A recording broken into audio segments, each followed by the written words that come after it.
everyone, and welcome to our meetup for today. Thank you all so much for joining.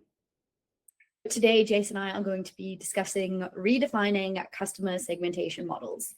Just a heads up, the session is being recorded, so please check the recording on our YouTube channel and feel free to share it with anyone who you think may find it interesting.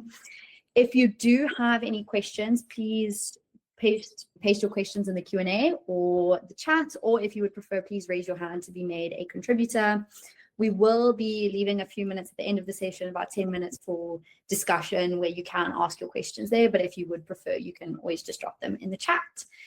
So with that said, I am going to jump straight into it and get into what is customer segmentation. Customer segmentation is essentially the process of segmenting your customers, but I think taking it at face value does it a bit of disservice to what exactly customer segmentation is. It essentially means you take your entire customer base and then you divide them into smaller groups based on common attributes or features.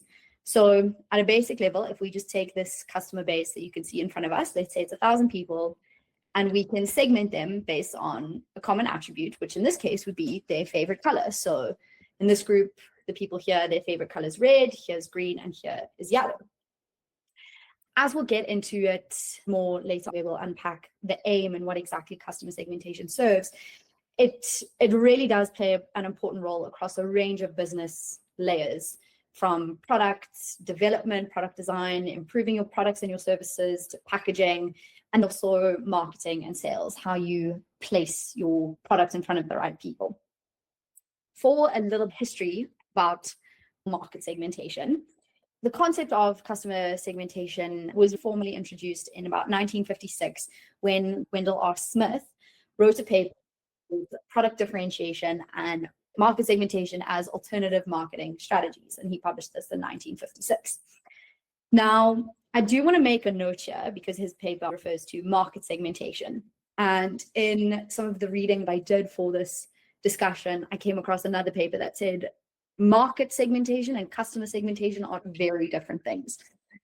They are. Market segmentation is where you look at your broad-based market, everyone you could serve as a business, and segment your market. Whereas customer segmentation is different because it focuses on the customers you already have, the people you already interact with. But in essence, the practice is essentially the same. It's about looking at that broad group and then segmenting the people based on shared or common attributes. Now, with this publication of this report, 1956, this is really when customer segmentation became kind of assessed on a more theoretical and conceptual level. This doesn't mean the practice wasn't around long before the 1950s.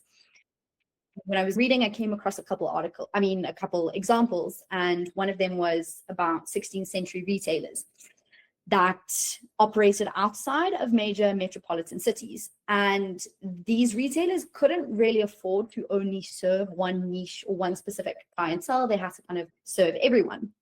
But they still wanted to create a differentiation between the wealthy clients and the common folk. There was this clear segmentation. They had wealthy patrons and more common patrons.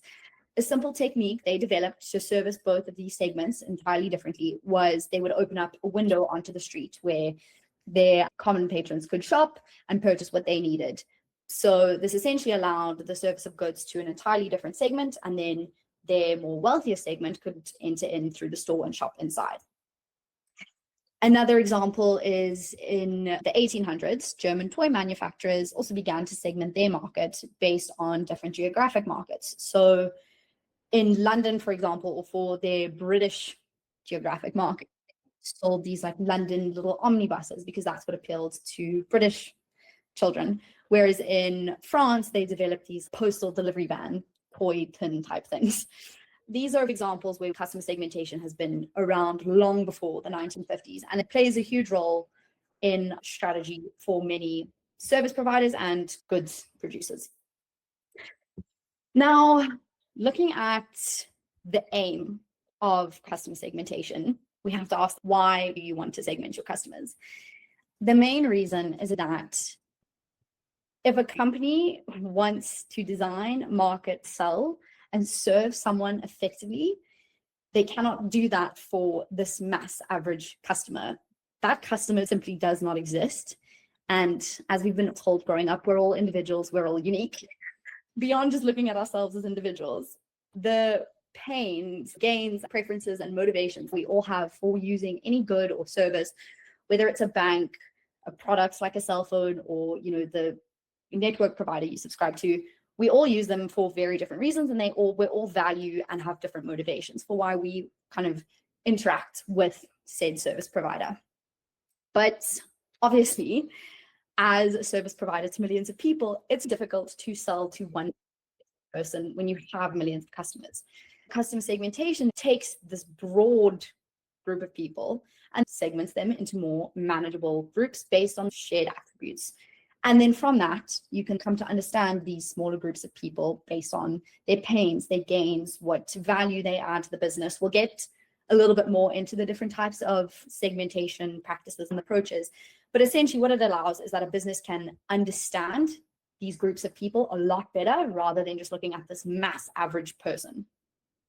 And as I mentioned, it plays an important role across many different business levels. From a marketing perspective, we segment people based on who should see this message. From a commercial strategy perspective, they would then also say you can segment people based on how do we price certain products or services based on these segments. And then from a product strategy perspective, businesses ask the question, which products exist for which segments, or which services also exist for which segments? An example I was thinking of is skincare products. They're often based on skin type, so dry, oily, acne prone, sensitive. So a different product exists for a different segment, and then they market and sell to their segments in very different ways because they have an understanding of what people want from their products.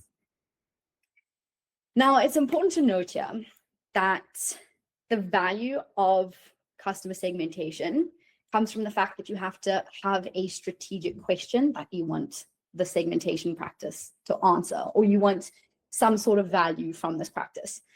I was sitting down with Nicola and Eric in a meeting. Nicola was doing some research on customer segmentation, and Eric made the important note that the difficulty for a lot of organizations when it comes to customer segmentation is ensuring that it actually provides some sort of business value. If you are going to segment a group of people and find out a whole bunch of information on them, you need to be able to do something with that. For example, if I've segmented this group based on their favorite color, that's all well and dandy, but what are you going to do as a bank? Why do you want to know what people's favorite color is? How is that going to help you? It really comes down to, well, what business value do we want to see? And then what strategic question do we want the segmentation to answer? There are a range of segmentation methods across a range of industries, and they all serve different purposes. So looking broadly at, for example, the banking industry, their segmentation approaches are mainly to manage risk and understand which kind of customers are risky in terms of credits and loans and all of that. But their other approaches, they want to grow long-term customer value and also match products to financial needs. In telecommunications, it's slightly different, where the segmentation focuses mainly on which services the customer uses. Are they prepaid or postpaid? Do they use all their data, or do they use airtime most of the time? It's also about how much revenue does a customer generate and how likely is a customer to churn.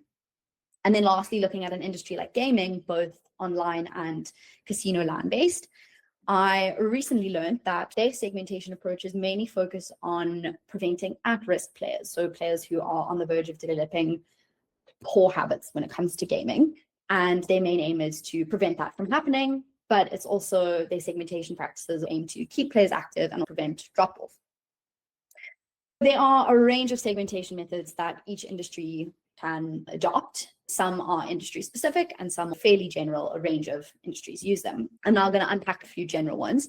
It's important to note here that a lot of these approaches have benefits and were extremely revolutionary when they were introduced, but they also have their pitfalls, and different segmentation approaches pick up where others fail. One that's common across all industries is demographic-based segmentation, where you segment people based on their demographic traits: age, gender, income, family status. This is beneficial to a lot of organizations because, number one, it's fairly easy to implement. The data of a customer's demographic is quite readily available. It's also good for broad product design. So for example, if you are like a clothing retailer, and you are selling clothes, this demographic, young people prefer this type of clothing, whereas our older demographic don't. And then it gives you that kind of understanding of broad product design and broad-based targeting. But that said, there are a couple pitfalls with this approach. So number one, it immediately can create some false assumptions. The assumption that a lot of women, by the time they reach a certain age, they want to have children, when that isn't always the case. Or, for example, someone in the younger demographic is often viewed as low value and not necessarily high net worth client, which sometimes isn't true. It also doesn't necessarily capture the intent or the needs of the customer. It just tells you that surface level who they are. It doesn't really tell you what they want or need. And it doesn't keep up with how people change. It doesn't keep up with drift. Your lifestyle can change a lot quicker than your demographics. Now, the next one I want to look at is value-based segmentation. And value for an organization is always subjective. If you say, well, how are we segmenting people based on value? You need to say, well, what value do you want? For the most part, it looks at the contribution that a customer makes to overall organizational profitability, mainly based on their current relationship with the organization. And these, like demographic segmentation, also have their own benefits. They help with resource allocation. If you know this client or customer is highly valuable, we can allocate a lot of our time here. If we don't prioritize these customers, we need to start doing that. But there are also risks with value-based segmentation. So, for example, if you have high value customers, meaning they are incredibly profitable for the organization, and you spend all your time on those customers alone, you can often have a bit of a poor experience for people who are viewed or sit in low value segments. And then what you risk is poor customer experience and brand damage for a broader group of customers. That ignores the future potential of customers. For a lot of private banks, they focus purely on their high value or high net worth customers that earn above a certain amount or have a certain net worth. What they fail to do often is look at customers within their retail bank space who have the potential to become high net worth individuals. And then what you risk is you have a poor experience for your low value segments, and then they leave and you miss out on customers who could be private bank customers. Then lastly, we have a customer lifecycle segmentation, where you segment a customer based on their relationship with your company. It does not necessarily align with their own life cycle stage, like where they sit within their own lives. Very interestingly, for a lot of financial services providers, their customer lifecycle does often equate to the life cycle stage of the individual. You most likely open an account early in your financial journey, and then as you progress through life, where you are ready to buy a house, that typically aligns with then when you take out a mortgage. For example, telecommunications, you can buy a new phone on contract with a plan or a prepaid subscription plan or data and airtime at any point in your life. It doesn't necessarily equate to your life stage. The purpose of lifecycle segmentation is to move customers profitably from one stage to the next. And that has a lot of benefits because it makes your revenue growth predictable. But it also has a couple flaws because progression isn't always linear for a customer. They don't necessarily move stage by stage. They can regress. You can start being an active customer and then drop off and stop using a product and then need to be onboarded again. So it doesn't necessarily account for that. Now, these are the broad segmentation practices that a lot of industries use, but as I mentioned, industries have their own specific approaches. We're moving into a stage where the segmentation approach is now about not looking at this broad group of people. It's about understanding and gaining a segment of one customer view. And that's not an easy task. It's very difficult for a lot of organizations. But I want to note that there is no kind of one size fits all segmentation approach that you can adopt that gets you a segment of one customer view.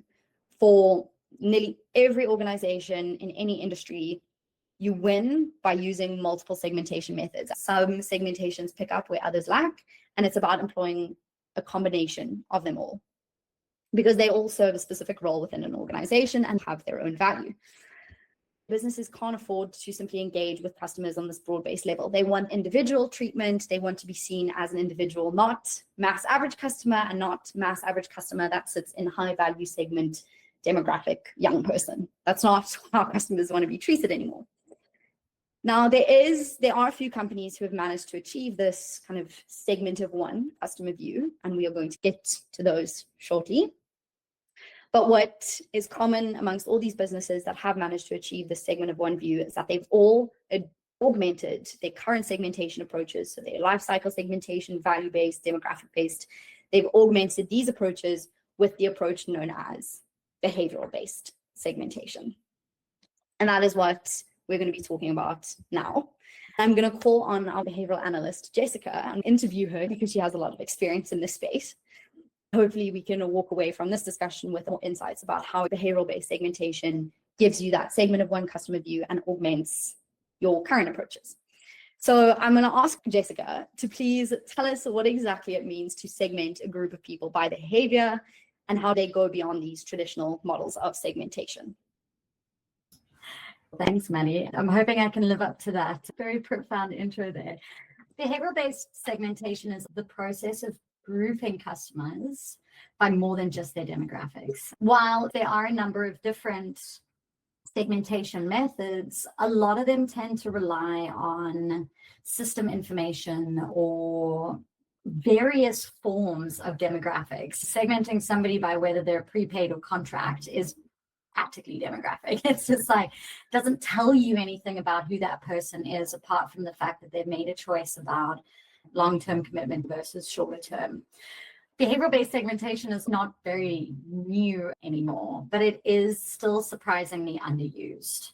It is still the most common thing to segment people based on their metrics such as age and gender, which can be very problematic, especially considering the social narrative at the moment. There's so much that you could get wrong and so much that you can miss and misstep within by using that, especially when it's used to communicate on a messaging basis and also on a product basis. When you're using these traditional terms to interact with your customer base, to expand on that example with regards to being a woman, if you are a woman in your 30s, you are most likely to receive an offering that is something baby or child related.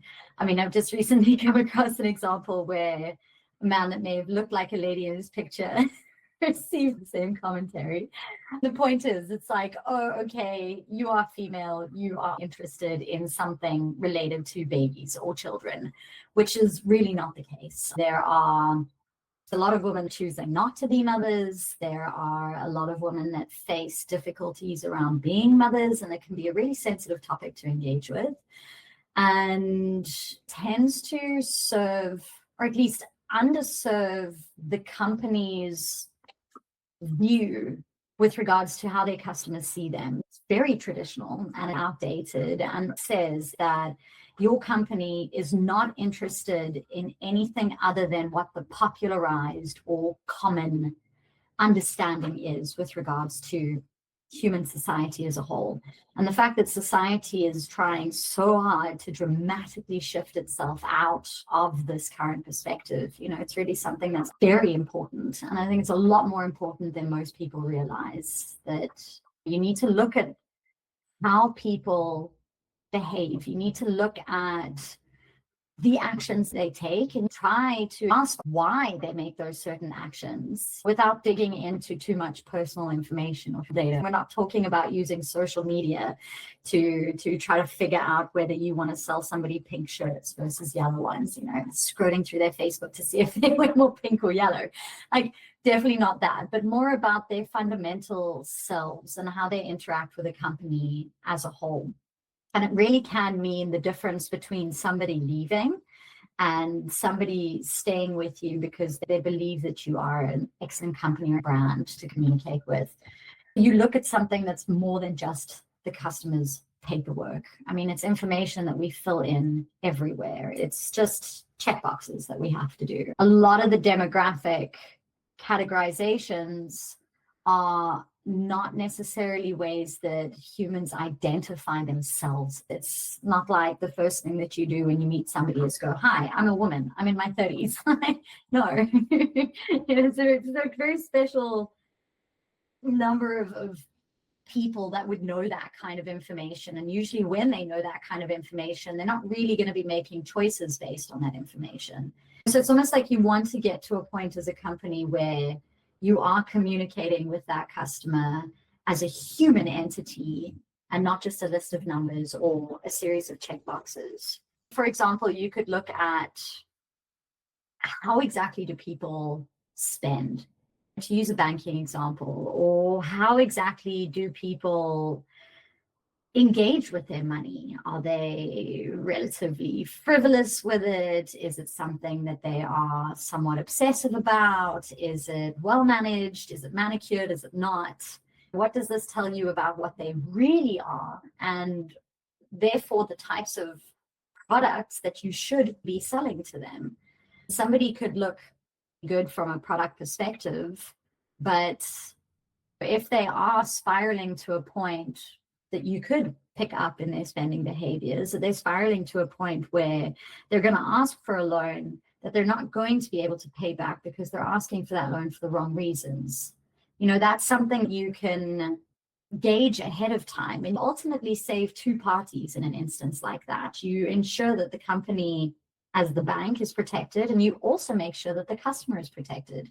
You're not just going to be throwing money at them that they wouldn't know how to deal with. So yeah, I mean, there's a number of different ways that you could segment people based on their behaviors. It's digital activities, the ways they interact with product offerings. You can understand that a person is apprehensive or forthcoming or open to new things versus people that are a little bit more reserved. And through that, you can provide them with personalized journeys and interactions that feel like you have more of a relationship with that person than just being, I know I can get money from you. What is the best way I can possibly do that? Which for me is a big thing. Personally, I think it's an incredibly important thing, especially talking about the social narrative that we have at the moment. We should be caring a lot more about people beyond just their demographics, beyond those checkboxes.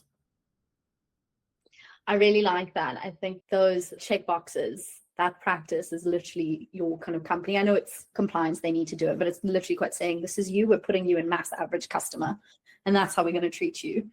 Whereas, as you mentioned with this example of, someone who wants to take out a loan, I mean, I'm not sharing my screen right now, but I've got the little man in the green box, that segment of one view. That is the moment where you have literally treated someone as an individual. You've taken a segment of one approach, but it's had the value of, like what I mentioned before, a lot of segmentation in banks, what they aim to do is manage risk. And here you've kind of prevented that risk.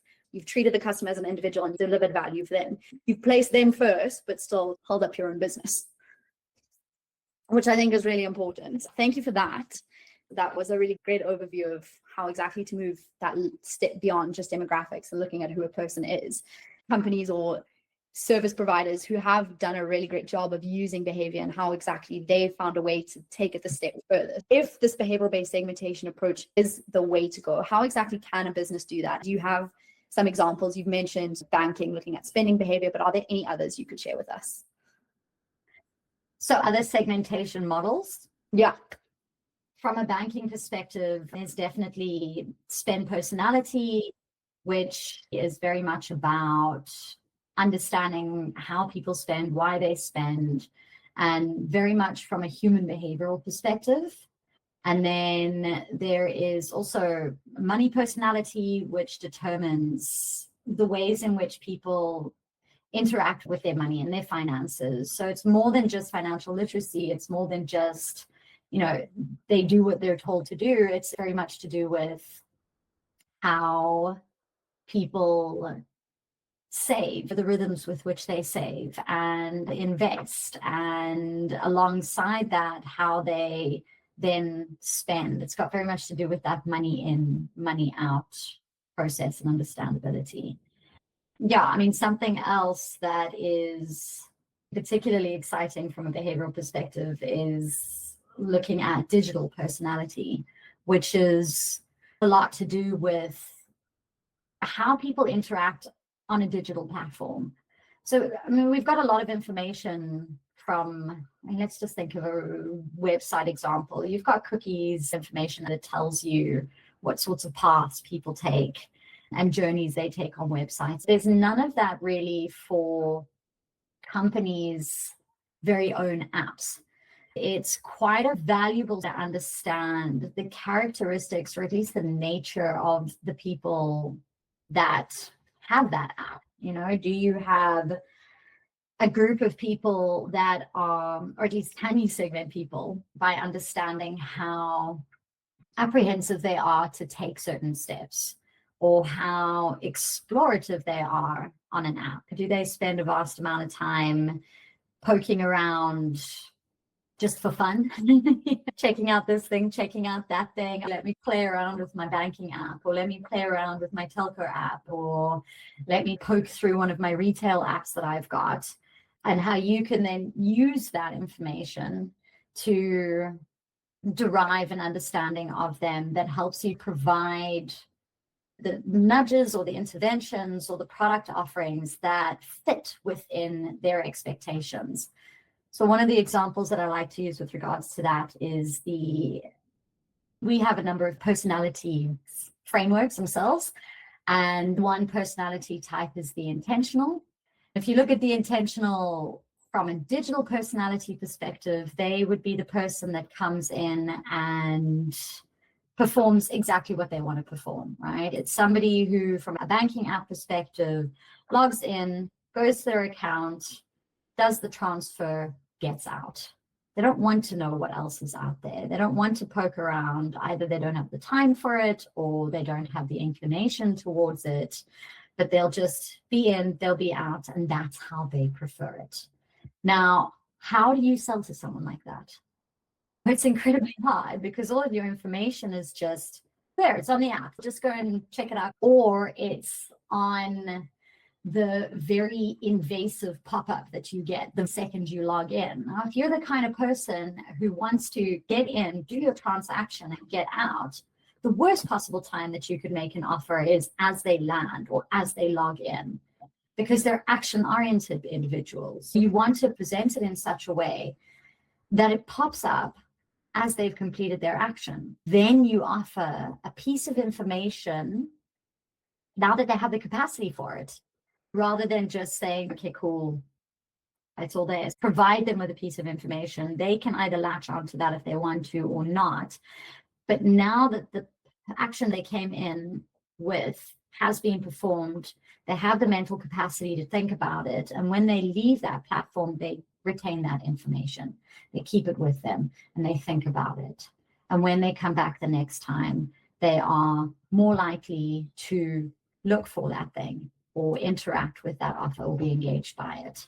So that's what you're asking, right? You're asking about what our different personality Yes. or what our different behavioral models were, algorithms. Like, exactly. I think the personality, you being an experiential or intentional personality, is the segment you fit in.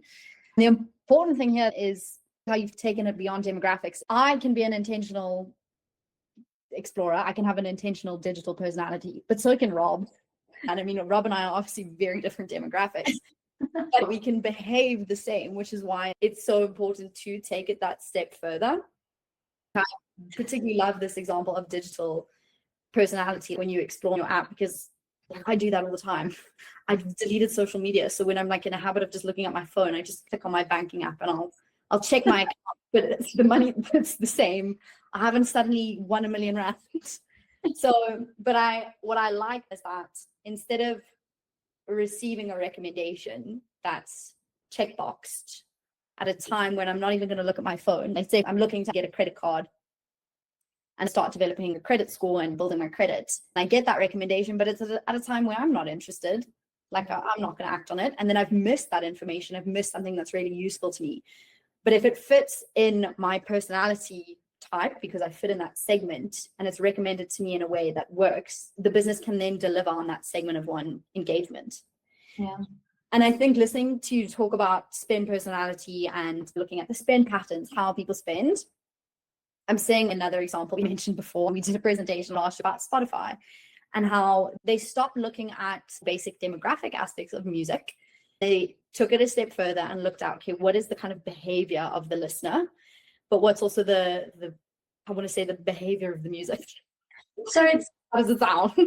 yeah, so like I mentioned just now, behavioral segmentation is not actually a new thing anymore. It has been used and it's prevalent out there at the moment. What I think tends to be a bit of the hurdle is that its power came from something that not many companies have access to from just a basic engagement perspective. It's ultimately dynamic experimentation, right? And what better way to experiment with people than through low risk interactions? A great example is Spotify. Spotify, they classified songs by beats, they classified songs by rhythm, they classified songs by length, they classified songs by so much more than just the genre that the artist decides they're a part of. Now, if anybody is a music enthusiast here,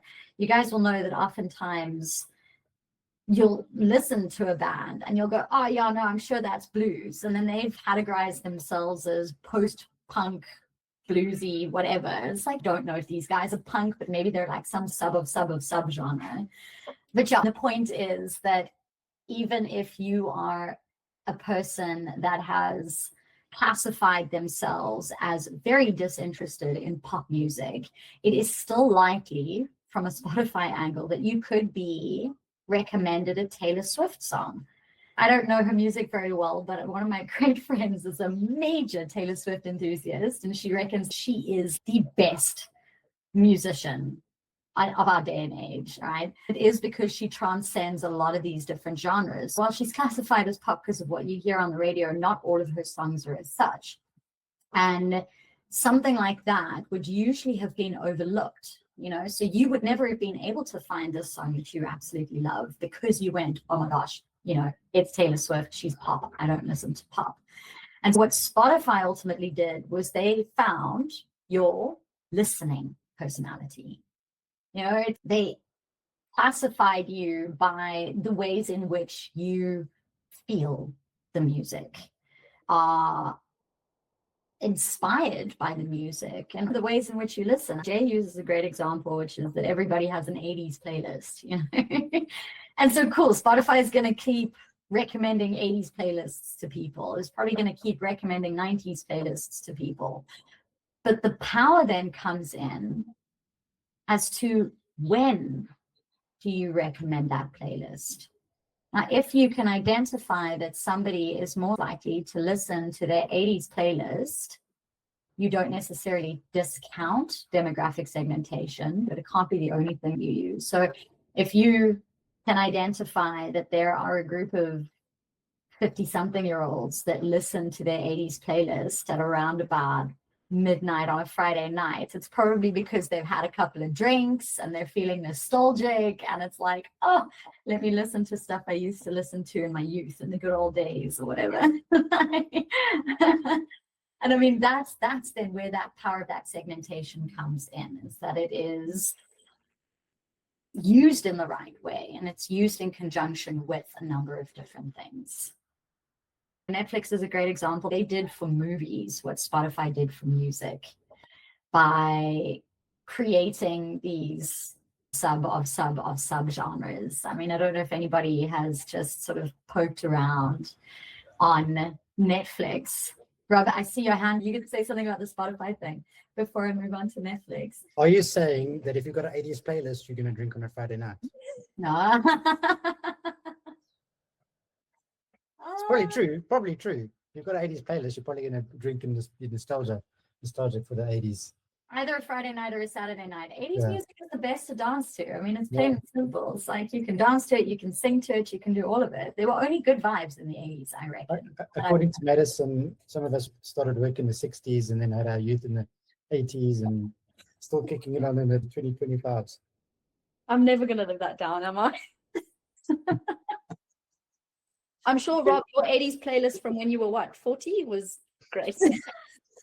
Anyway. I've got a slightly different view, not on segmentation, but I can see how my segmentation on a different app is just because I've got an 80s playlist and big hits of that time. It's almost like the recommender. It's just the biggest hits of the biggest people just keep coming, even though I do like some of the deeper cuts of very popular bands, but I can see the recommender coming back and just focusing on the most popular. Yeah. I would like to go to Spotify, but I use it for a different reason. So recommenders, in that way, I can see the recommender nudging me and pushing me in a certain way. And I try like, no, I don't want to skip, but if I skip too many, then they're not going to give me my favorite songs. So it's a very interesting balance that you play with it. You know that you've been recommended to. Yeah, and those are the ones that are missing that behavioral segmentation. I see Sonia's got her hand up. Sonia, go ahead. Sonia, you're on mute. It takes a while to switch over from quietly attending to being a contributor. Thank you for taking my question. I am finding that Spotify pre-selects and does not actually allow you sufficiently to specify. Let's say you don't want to have swear words in a song, or they play back certain things. The algorithms you can't influence necessarily. There might be a certain niche that you want to influence too, but they keep on suggesting. There was just this one song that kept on being suggested, and the more I kept on saying, I'm not interested in this song, I don't like this genre of music, the more it kept on bringing it up in my playlists, to the point where I only create my own playlists. And to Rob's point, the cadence of the music seems to be, once you like a certain era, then it says new songs for 2026, but it just seems a rehash of the old music with the new type of tuning to it, which is not necessarily what I want to hear. I want to actually hear some new rap or Puerto Rican, or discover new songs. Yeah. Definitely in terms of the way that the algorithms select suggestions for you, I think there's a room to allow the user more scope to suggest and ask for diversification, because I do find that the 80s, 90s babies are starting to want to explore a little bit more. You do get a bit tired of the same old tunes coming up over and over. No, 100%. And I mean, it is something important that you brought up there, Sonia, is that there are limitations, you know, and there is still limitations. And it's not necessarily something that can be fixed overnight. I mean, I know that with every step towards something that does get you closer to that segment of one, there are still many steps that keep you outside of that. I do know the recommendation loops do tend to get quite tiresome. Sometimes the classing of songs together in playlists. I have a toddler, so when I get recommended my 2000s playlist, you know, I've got everything from Chevelle to Casper Baby Pants, which is quite a jarring experience. If you're listening to one song and then it suddenly jumps into Casper Baby Pants and then into something like Meshuggah, you tend to get quite thrown around. I love that idea of giving people a certain level of autonomy. The ability, we've lost the ability to give input. We used to have, when websites and systems were more clickety click and choose your options, we had more of a customization capability within our digital platforms, whereas now it seems completely prescriptive. And the call to action is often very limited. So the creativity of the UX and of the client experience, as much as we have become technologically advanced, seems actually less. I recently did a bot for a company I work for the support desk, answering client queries. And we allowed the bot to actually simulate questions to come in, as opposed to just keeping it to questions from the last 5 to 10 years. And it's amazing what percentage of questions outside of what is defined as the customer experience still existed, and that made clients happy to pose. Whereas a lot of times, let's say you go into a Workday app and you do a job application, then the customer experience seems to be too rigid, and people back off and they don't want to use it. That's starting to be my experience with Spotify. I'm actually going back to YouTube and places like that. Interesting. Thank you for that, Sonia. I think some people are also, and I mean, this is just from a psychological perspective too. I think that while Spotify did wonders for a lot of people, it's tended to add to people reaching a point where they're almost fatigued by too much stuff that fits within their scope. It's too much of the same recommendations. And I personally know a large number of people that have actually gone back to radio, which I have to now suddenly scan. You can't just listen to the radio that you were listening to when you were kids and think that you're going to find interesting music. You know, you have to try to find a new radio station, and like Spotify's AI radio, they have attempted to do that. It was quite interesting that shortly after I had a lot of these conversations with friends, it was when AI radio was introduced from Spotify. So they are trying to find ways to provide people with these experiences, but it all seems to be quite siloed. Maybe that's where this perception of not having enough autonomy within that space comes from. I mean, if we think about it, like radio was actually the least amount of customizability, except if you managed to phone in or your text message got answered. And you could be like, oh my gosh, it's request evening. So like 2 hours out of the week was the only time that you were allowed to send in your request. And you hope that your request is good enough or fits with the DJ's mood that day. And then you get to listen to a song that you would have wanted to listen to. Thank you for that. That's actually very interesting.